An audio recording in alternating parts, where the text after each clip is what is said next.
பெருமா ஏய் பேசு. என்ன பெருமா? பப்பி நாய் மேல பைக் ஏற மாதிரி இருக்கு. இது என்ன வாய்ஸ் தெரியுமா? ரொம்ப பாதிக்கப்பட்டது. என்ன பெருமா? ஏய் வாய்ஸ் வருமா? கொஞ்சம் வெயிட் பண்ணு. படத்துக்கு தான் டப்பிங் பண்ணுவாங்க. அவார்டு ஃபங்க்ஷனுக்கு முதல்ல டப்பிங் பண்ண போறேன்னு நினைக்கிறேன். ஆமா என்ன பரமா? என்ன பெருமா?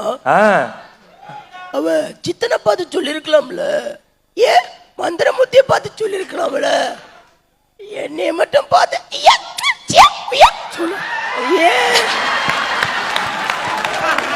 சூப்பர் அண்ணா.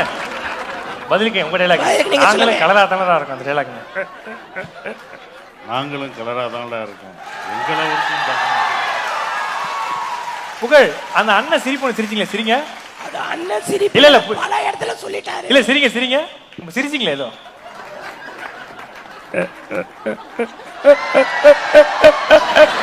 அண்ணா என்னண்ணே எங்க போற இடத்துலனால சசி இந்த மாதிரி சிரிக்கிறேன்னு சொல்லிட்டு எல்லா ஸ்டேஜ்லயும் இந்த மாதிரி சிரிக்கிறாரு.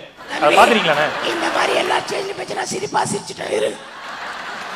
அது போற இடத்துல எல்லாம் என்னையும் அந்த மாதிரி சிரிங்கன்றாங்க. அது வந்து நமோ நாராயணன்னு நாடோடிகள்ல பண்ணாரு. அவரை முன்னாடி நிக்க வச்சு அவர் சிரிப்பார். அதை பார்த்து நான் சிரிப்பேன். அவர் சிரிப்பார், நான் சிரிப்பேன். அப்புறம் டப்பிங் போகும்போது எனக்கு அந்த சிரிப்பு வரல.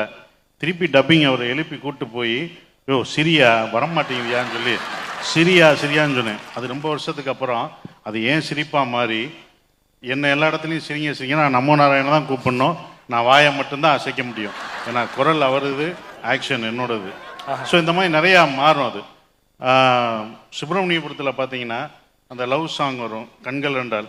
அதில் இப்படி ஜெய் பண்ணுவாப்புல. அது நான் என்னோட ஆட்டிடியூட் நான் அவருக்கு சொல்லி தருவேன்ல. அப்போ எனக்கு அது வந்துருச்சு.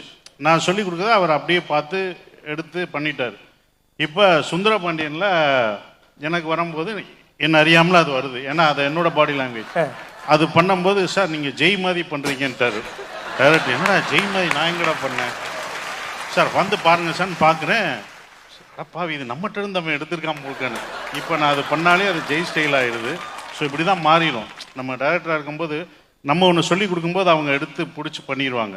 அது அவங்களோட இதாயிரும். அப்படி தான் இப்போ மாறி போயிருக்கு. ஒன்றும் பண்ண முடியாது. ரெண்டுமே பண்ண முடியாது.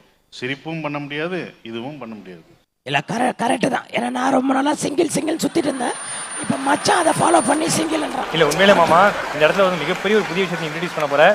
படத்துக்கு தான் டப்பிங் பண்ணுவாங்க. அவார்டு ஃபங்க்ஷனுக்கு முதல்ல டப்பிங் பண்ண போகிறேன்னு நினைக்கிறேன். ஏன்னா ஆடியன்ஸ்லாம் ரொம்ப வந்து எப்படி புகழ் இப்படி பேசுறாருன்னு சொல்லிட்டு வெயிட் பண்ணுறாங்க. அண்ணா சசியண்ணே சுப்பிரமணியபுரத்தை பற்றி பேசும்போது இன்னொரு விஷயம் கேட்கலாம்னு நினைக்கிறேன். எல்லா படமும் இப்போ சீக்வல் பண்ணுறாங்க. சுப்பிரமணியபுரம் பார்ட் 2 வருமானே? இல்லை அது பார்ட் 1ஆவே அப்படியே இருக்கட்டும். எல்லாருக்கும் பிடிச்ச மாதிரி எனக்கும் பிடிச்ச மாதிரி அதை எங்கேயும் தொந்தரவு பண்ண வேணாம். அது அப்படியே இருக்கட்டும்ன்ட்டு நான் பார்ட் 2 அப்படி யோசிக்கலை.